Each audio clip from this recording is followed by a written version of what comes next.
Mianatra eo a-tongotry Jesosy isan'andro.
Miarabantsika sy avindray tonga eto amin'ny fandraisana ny lesona ho an'ny lehibe amin'ity ratsinainy ity fifaliana ho anay hatrany ihany koa ny mandrayntsika isa-tokantrano tsirairay avy izay manaraka sy ny fianaran-ten'Andriamanitra anio. Alohan'ny dirantsika ny amin'ny lesona anio dia hivavaka isika. Ny Tompon'Andriamanitra mbola misaotra anao izay fa mbola nomenao izao fotoana izao indray ahafahanay mianatra ny teninao, mangataka aminao izay mba mbola zavatsoa eo amin'ny fiainanay tsirairay avy. Ka ny teny izay ho renesinay any tsy handalo fotsiny ihany fa ho jiro manazava ny fiainanay ny teninao ka ahafahanay mitsaka mandrakariva ary miroso amin'ny tsaratsara kokoa hatrany. Amin'ny anaran'i Jesosy, amen. Lohateny lesinantsika androany dia manao hoe ao amin'ny varavaran'ny fahafatesana. Raha mamaky isika ny Salamo faha 140 ny faha 7:20 dia misy zavatra mifandray eo anivon'izay voasoratra ao ireo. Ireo vavaka ao famonjena amin'ny aretina sy ny fahafatesana no hita ao ary dia mampiseho fa tsy afaka amin'ny fijalian'ny ity tontolo ity ny zanak'Andriamanitra. Asehony Salamo ny fahorian'ny mpanao Salamo. Tsy manan-kery manko izy, malazo tahaka ny ahitra hozy izy ary tsy mahazo mihinana, mitokana miaraka amin'ny maty, mandry toy ny voavono ao am-pasana hozy izy ary maharikoriko ny sakaizany, mijaly sy mamoy fo. Miraikitra amin'ny hodiny ny taolany. Salamo maro no mihevitra fa navelan'i Jehovah izy ny fahoriana noho ny tsy fankatoavan'i Israely. Ekeny mpanao Salamo fa mety hitondra aretina ny ota.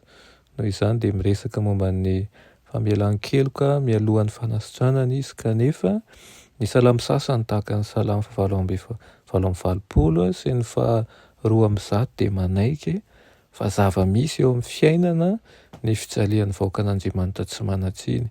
Na sarotra takarina toy inona izany.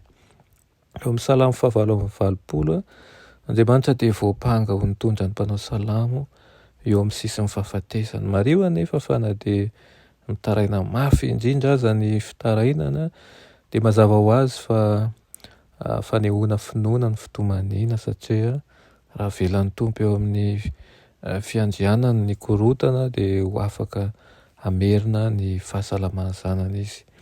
Eo am-baravaran'ny fasana dia tsaroam-panao Salamo ny fahagagana ataon'Andriamanitra, ny famindram-pony, ny fahamarinany ary ny fahamasinany. Na dia teo aza ny fahatsapany fa nokapohan'Andriamanitra dia mifikitra amin'Andriamanitra mpanao Salamo.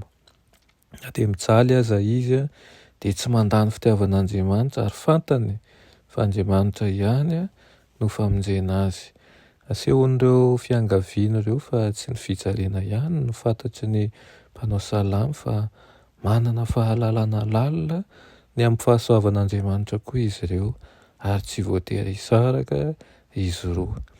Raha fitinina ny famelan'Andriamanitra ny fijaliana sy ny fanafahana azy dia fanehoana ny fiandrianany faratampony. Ny fahafantarana ihany koa fa Andriamanitra no mifehy dia miteraka fanantenana izany. Rehefa mamaky ny Salamo 7:20 amin'ny fahazavan'ny fijalian'i Kristy isika dia talanjona ny amin'ny alalan'ny fitiavana izay nanekeny ny andalo ny varavara fahafatesana ho aizy ho anao an'ny olombelona rehetra, ary na mandalo fijaliana nandalo fangerifiriana isika dia tsarao fa zavatra mandalo ihany izy ireny. Ny any faratampony famonjena dia Kristy efa nisolo ny fangerifiriana lalina izay mety ho manjoan'ny olombelona. Izy kosa no tokony hitokintsika sy hitondrantsika ny fahoriana sy ny aiay ary ny fijaliana rehetra. Aoka ho loha laharana mandrakariva ny fitondrantsika ny zavatra mangerifehy eo amintsika tsirairay avy eo am-pelantanan'Andriamanitra.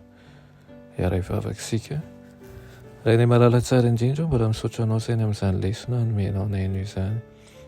Misaotra ihany koa mampianatra anay fa na dia mandalo fotoantsarotra izahay fangerifiriana amin'ny fahakiviana dia eo mandrakariva ianao ary mahafantatra sy mahita ny zava-misy eo amin'ny fiainanay. Mangataka aminao izay mba hankairezinao ny tsirairay avy, ary ihany koa mba hitombo finoana aminao arakaraky ny fitsapana izay misy, ka tsy izany anie no hampihemotra fa atsiarovana ihany koa fa ianao nefa nisolo vona ho anay, ary izay ny zava-dehibe indrindra, satria tsy mba andalo na dia andalo fahafatesana izahay dia tsy maintsy hiara hitsangana hiaraka aminao, satria efa hainao no nitsangana taloha anay, nisolo anay. Amin'ny anaran'i Jesosy, amen.